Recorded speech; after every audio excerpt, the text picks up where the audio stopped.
This is a conversation that actually should have happened a while back. I would say maybe after the expulsion from Spain. It didn't happen then.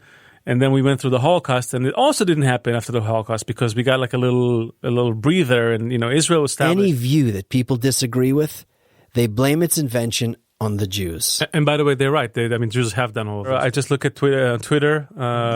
Someone yelled at Jews, "Get the fuck off my earth." Oh, they killed us, and now you're saying that I'm responsible for it? I mean, it's like, my boyfriend hit me, and you're telling me I'm responsible. Like he's writing a whole book about how much he hates Jews, and then inside there's a chapter about, oh my God, I wish you could show me the way, kind of. What do you call the international Jew, the world's foremost problem? Henry Ford wrote that book. I couldn't believe it when I first saw that. I know. World's foremost problem, not kill all Jews.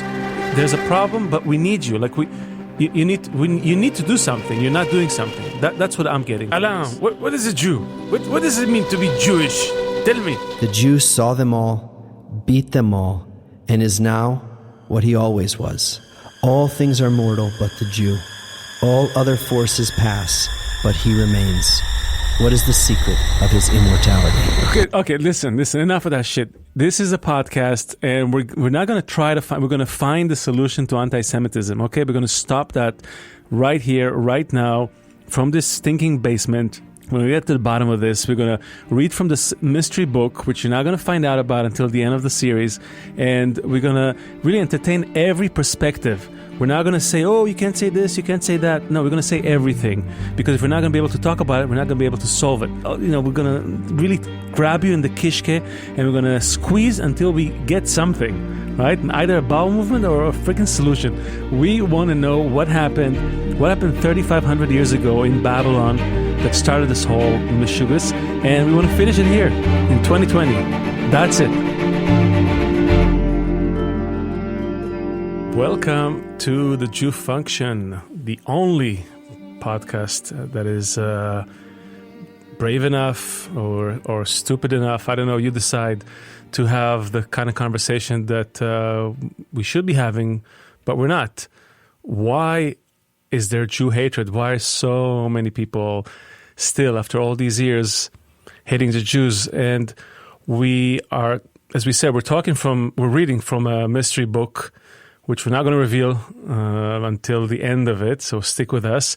And it's like a historic detective story. We're going to try to find these patterns in nature, in history, in our own history, that are going to clue us in as to why is this phenomenon exist? Why does it persist? What makes this particular hatred so special? What makes this particular group so unique, so different? And we are willing to ask all the questions, open it up, and get every point of view as long as we find an answer. Because what's important now is not to have an opinion, but actually first to ask the questions. So that's what I hope we're going to be doing here in this series, and we're doing this with my very good friend Seth Brightman. Hi, Leo. Why are you so quiet, Seth? We're going to be reading from this mystery book, but also maybe if we're lucky, we're going to get some taste from Seth's new book, Jew, Antidote to Anti-Semitism, right? A Jew, Gesundheit, as they say. I saw this joke somewhere. So I think that's what we're trying to do, and it's important to say that I talked to a lot of people, and I don't. How should I put it? I don't blame anyone for anything, not the Jews, not the anti-Semites. I think we are all born into this reality, this weird reality where we have this weird relationship between us. What I am kind of, losing my shit about a little bit is the fact that we're so complacent with the narrative. This is it. I mean, we're Jews. People always try to kill us for whatever reason. And you just have to, get on with the program, right? That's the kind of weird part that I refuse to. I know you're refusing to accept this, but it is pretty unusual for a normal person to see one group killing another group. And what I heard people say to you, or the way people reply to this, is you're what do they call it? Victim shaming, victim blaming, or something. Something.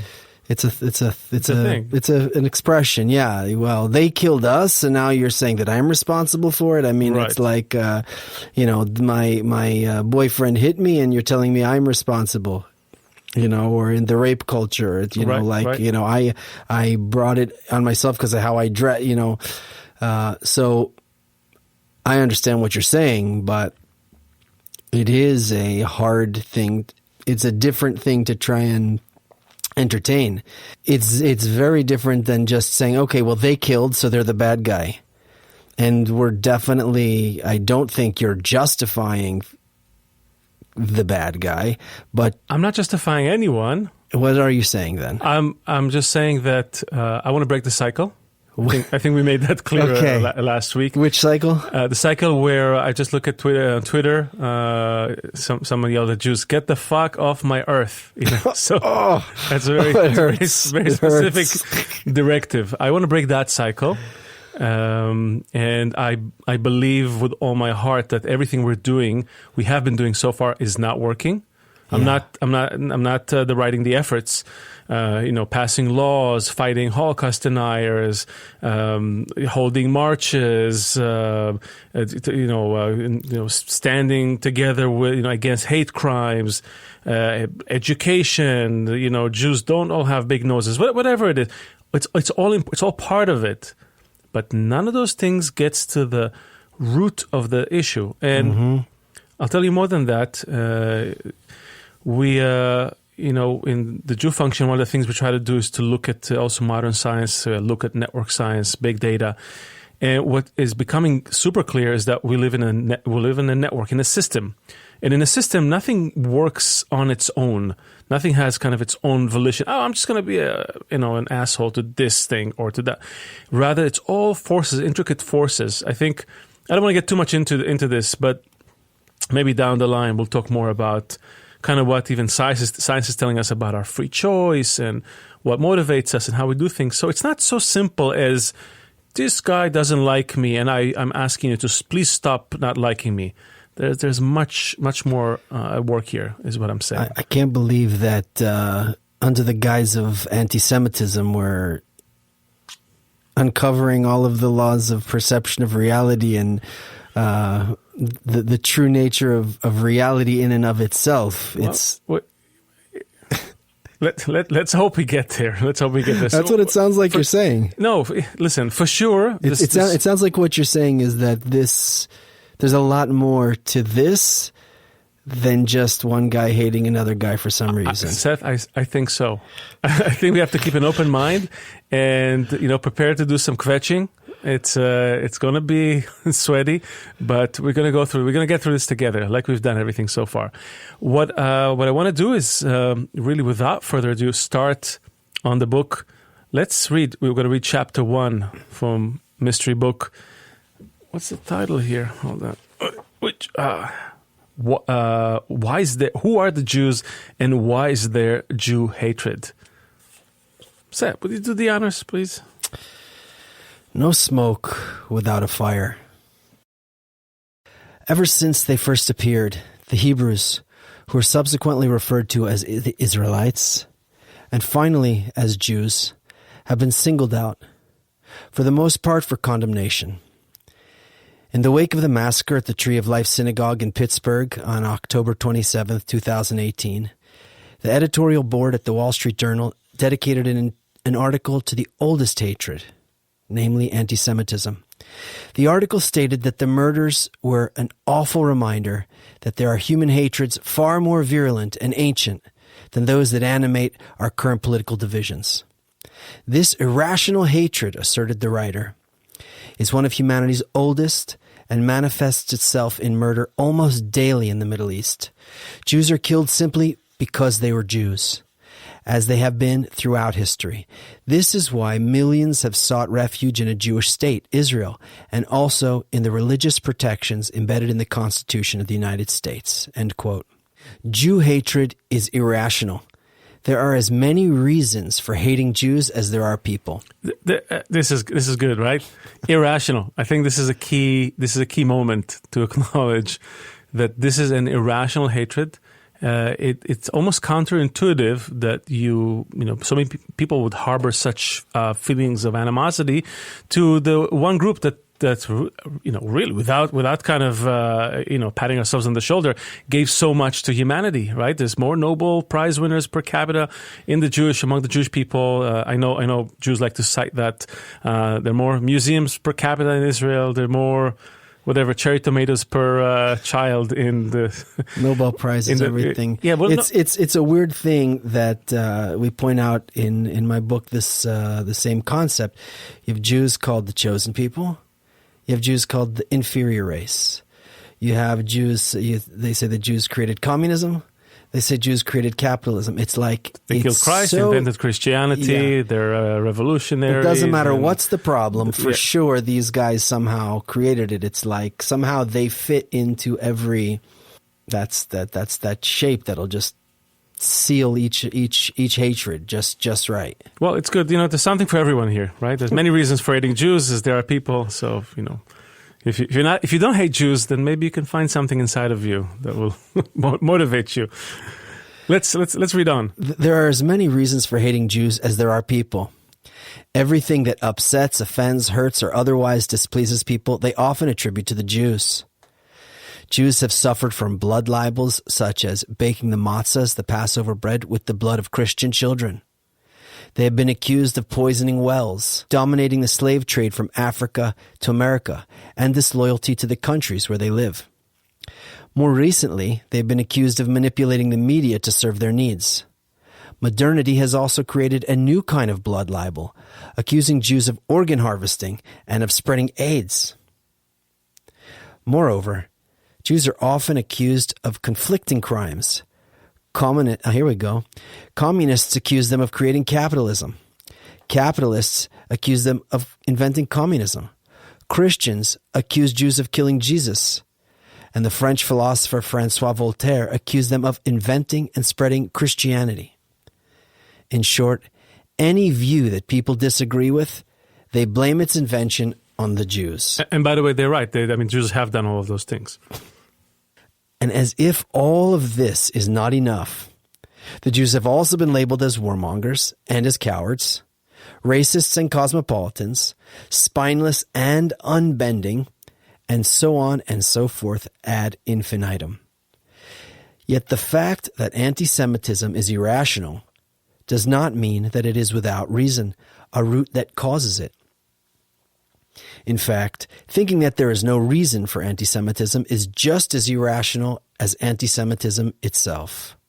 Just as there is no smoke without a fire, nothing can happen without something that causes it, and in the case of Jew hatred, fuels the fire for millennia.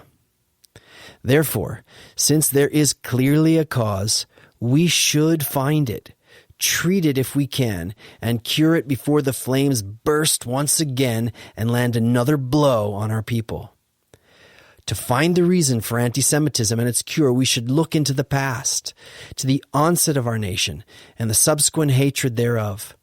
When we understand how, and mainly why, the Jewish people was founded and became a nation, we will also see why there is hatred of Jews and how we can mend it. We often look at street level anti-Semitism, the guy yelling, "Get the fuck off my earth," and the guys who draw the swastikas and all those things, and it's easy for us to react to that, but I think it's when you read the things that notable anti-Semites wrote at the turn of the last century and even the mid 20th century, that's when it gets really spooky. It's almost like these guys were trying to tell us something. Like he's writing a whole book about how much he hates Jews, and then inside there's a chapter about, oh my God, I wish you could show me the way. Kind of, it's so I want to read. Let's read that. So we'll just we'll butcher that part a little bit because we'll jump to the end here. So let's go with non-Jews who sense the meaning of Jewishness. We'll read a few of those quotes, let them just kind of explode in our brain for a moment, and then we can go to the story of Abraham. As the examples just shown testify, throughout the generations, our sages and leaders have written tirelessly about the need for unity as a means to keep us safe. They also wrote about how only when we are united can we be a light unto nations. But not only Jews knew and write about the unique quality of our people and our task to be role models. In some cases, it came from our most ardent haters. In other cases, it came from mere Gentiles. It is said that we Jews are a stiff-necked people. Admittedly, we are. We also tend not to listen when fellow Jews talk to us about unity.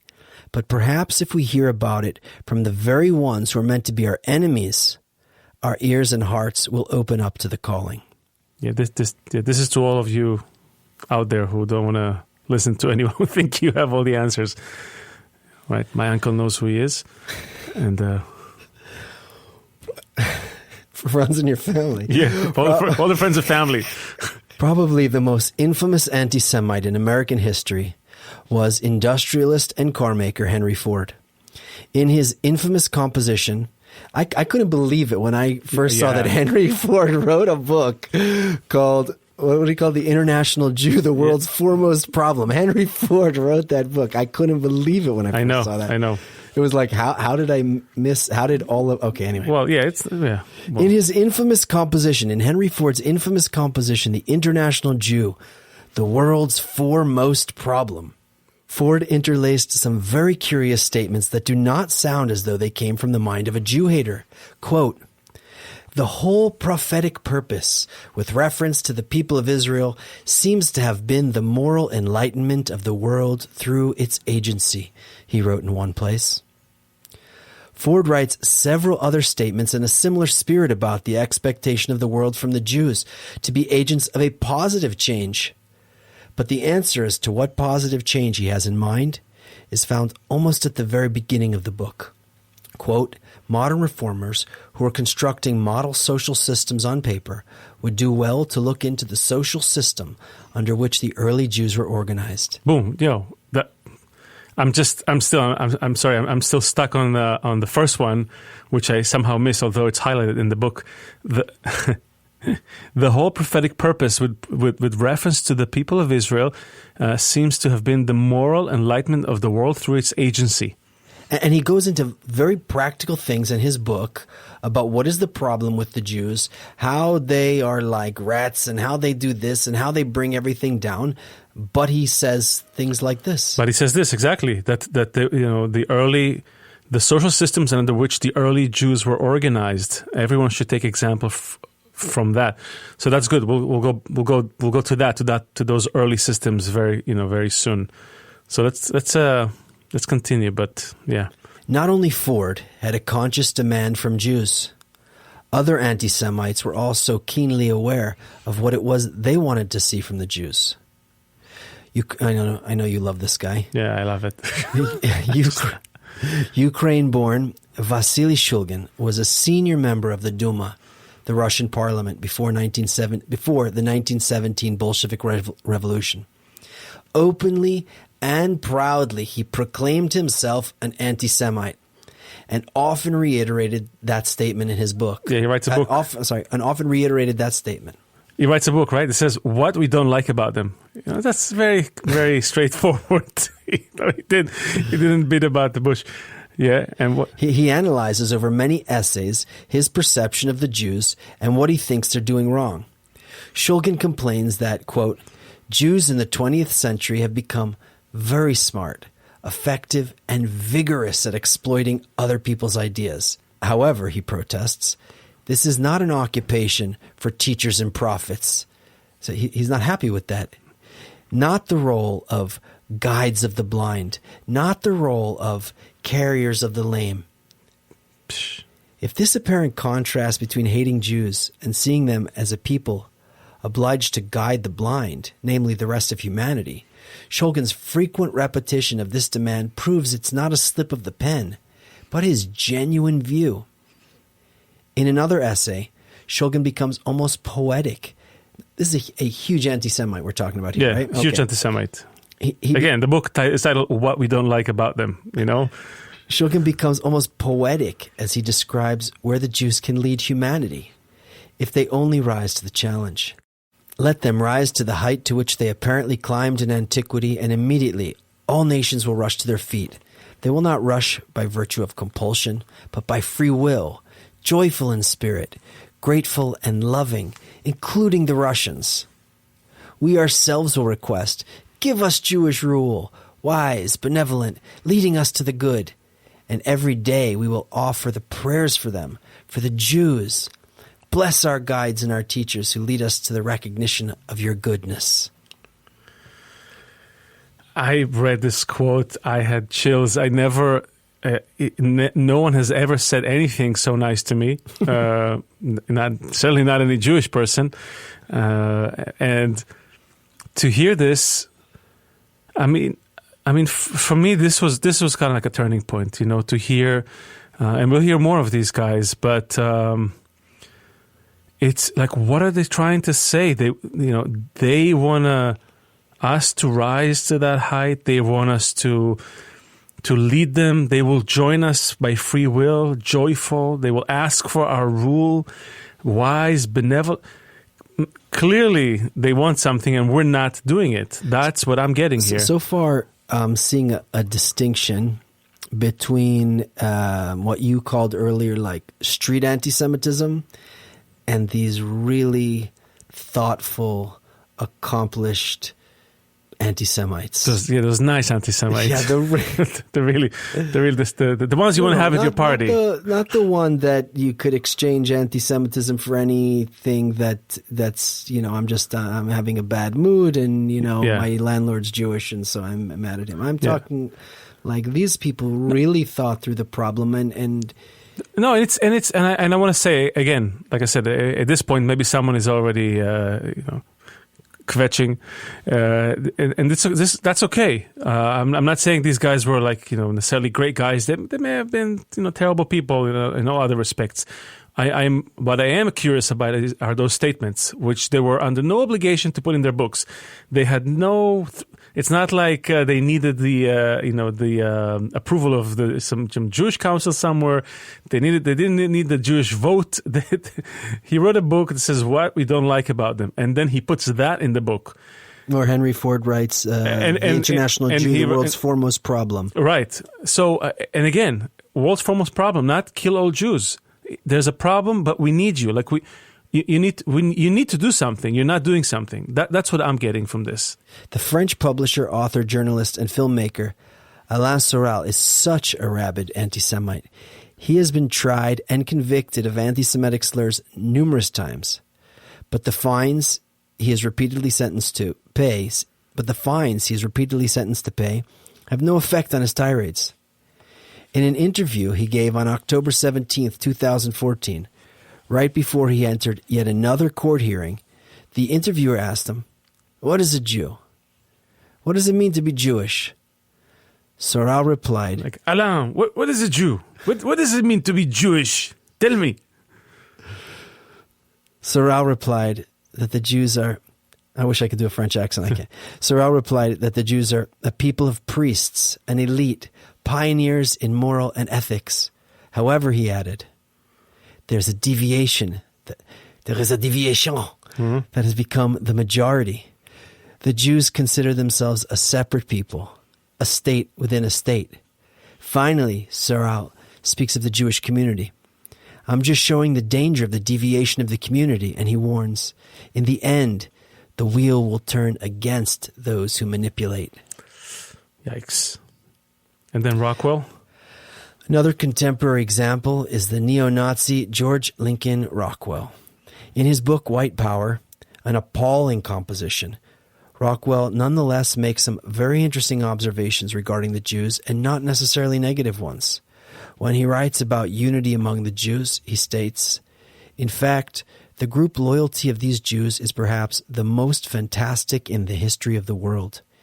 It has propelled them into near mastery of the entire world, not because they are braver, work harder, are more intelligent, or more worthy than the rest of us, but because they observe the basic laws of nature and maintain group loyalty.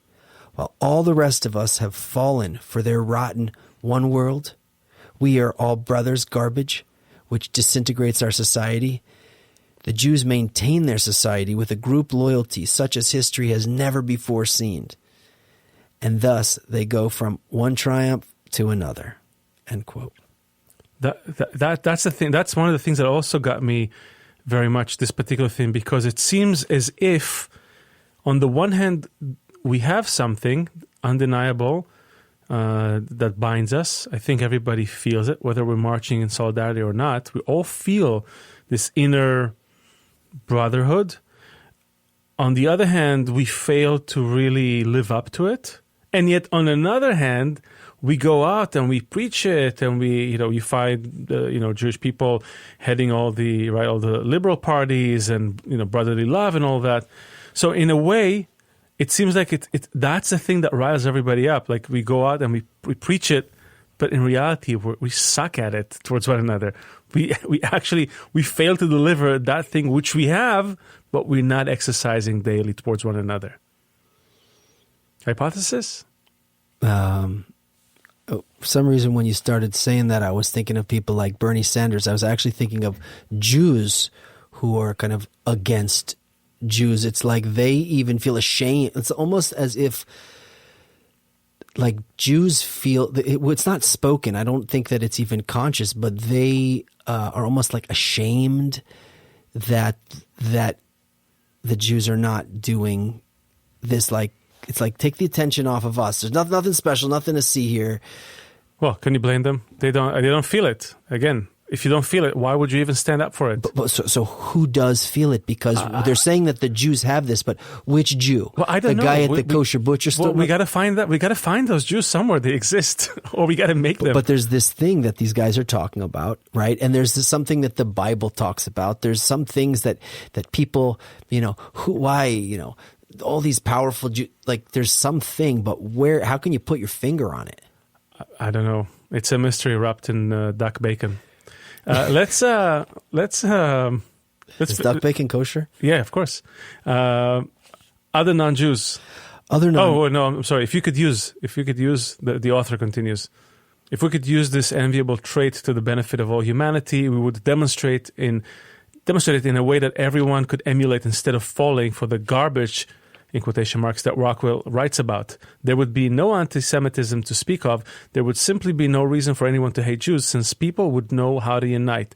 And united people do not hate each other or their teachers, as Shulgin writes. Other non-Jews, who are not necessarily anti-Semites, were also keenly aware of the role they believed the Jews were meant to play with regard to humanity. One such example is acclaimed historian Paul Johnson, who wrote in his comprehensive composition, A History of the Jews, quote, "At a very early stage in their collective existence, the Jews believed they had detected a divine scheme for the human race, of which their own society was to be a pilot." We still have to find out who the Jewish people are. We still don't know. We kind of skipped. What do we know? We do know that there's a few really serious anti-Semites who went so far as to publish things such as entire books, right? The International Jew, the world's foremost problem. And big guys, important guys, successful guys. Nobody would mistake them as fools. Right. And they wrote some scathing things about Jews, and then they also wrote some of the nicest things that anybody could say about Jews. It feels like a fight with your wife, when she's like she really she wants to kill you, to stab you, kick you out of the house, and somewhere in between the words, she really hopes that you will man up and just do the right thing a little bit. I'm blushing for you. Well, it could be anyone's wife. The point is that I think, like in any relationship, there's an intuitive feeling that you need one another. But sometimes you need to, you want to get the other's attention, right? It's like, you gotta, and he does say, and we do feel that Jews are stubborn. We're a stubborn bunch. We're stiff-necked. We know-it-alls. We even invented Google just to make sure that everybody knows we know it all. And we don't want to listen to anyone else. And yet here are those guys making a plea, almost like, I almost sympathize with that. I don't want, I know people will. Yeah. This is, we're really in, Leo, we're really in dangerous territory with this podcast. Dangerous territory, yeah. If it was ever platformed, it could be deplatformed. I wish people could spend a lot of time with you and understand your intentions and understand what you're trying to say, and that I know you. So when you're saying these things, I know you're not saying these anti-Semites are. What are you saying, Leo? No, I want people to think about it. I don't want to say what I think. I think that line from the end that you read, if we could use this enviable trait to the benefit of all humanity, if we could demonstrate in a way that everyone could emulate instead of falling for the garbage that Rockwell writes about, actually emulate it, actually do it, not just say, "Hey, brotherly love." There is a Jewish brotherly love. I felt it. I feel it every day. I'm lucky enough, I'm surrounded with such friends. It exists, but it doesn't permeate our society.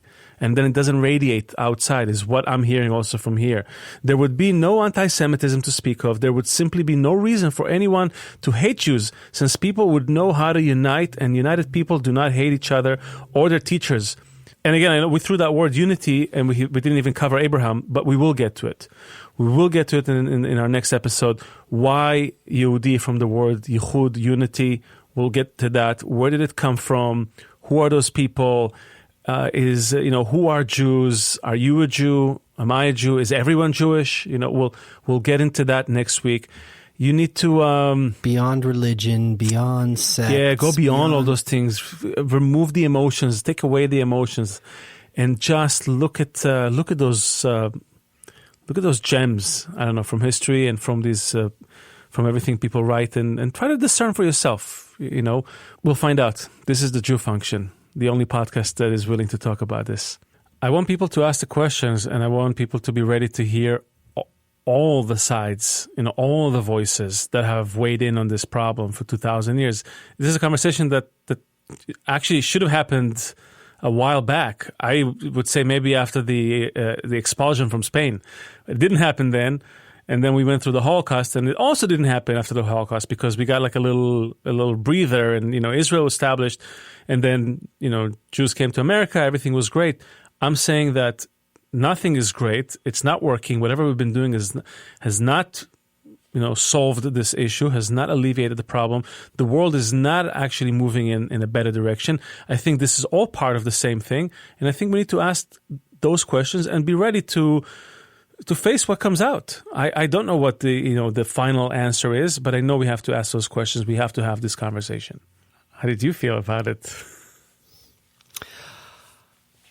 I feel nervous. I feel nervous because I want people to be able to hold on and listen to this conversation and get involved in this conversation. And I'm nervous that people's impulse to dismiss it, is going to not let them listen, or to immediately say, "How could you be justifying this person? This hateful person, or anything like that." It's so counterintuitive, right? Like, this person committed a crime, they're wrong, they're guilty. I also wanted to say, if you're anti-Semite and you're listening to us, that's okay too. It doesn't mean that you need to go and beat Jews up and say terrible things to them and kill all Jews. But probably what you're feeling is a real feeling, and I think it's important also to acknowledge that. I'm not, like we said at the very beginning, I'm not condemning Jews who are trying to protect themselves from these attacks and do everything in their power to really defend their survival. And by the way, I'm also not condemning the guys who are doing it. It's not like everyone is simply working in isolation. We all have feelings and we act on that. Nobody wakes up in the morning and says, "I'm going to be a terrible person today." I think it's true for Jews and for non-Jews. But I think we are looking at a sort of a something deeper here that's at play, and we need to just acknowledge it. So, hold on to your seats. Like I said, we're going to make a lot of people uncomfortable in this podcast, and it's okay, because what's at stake is too big. So this is the Jew Function.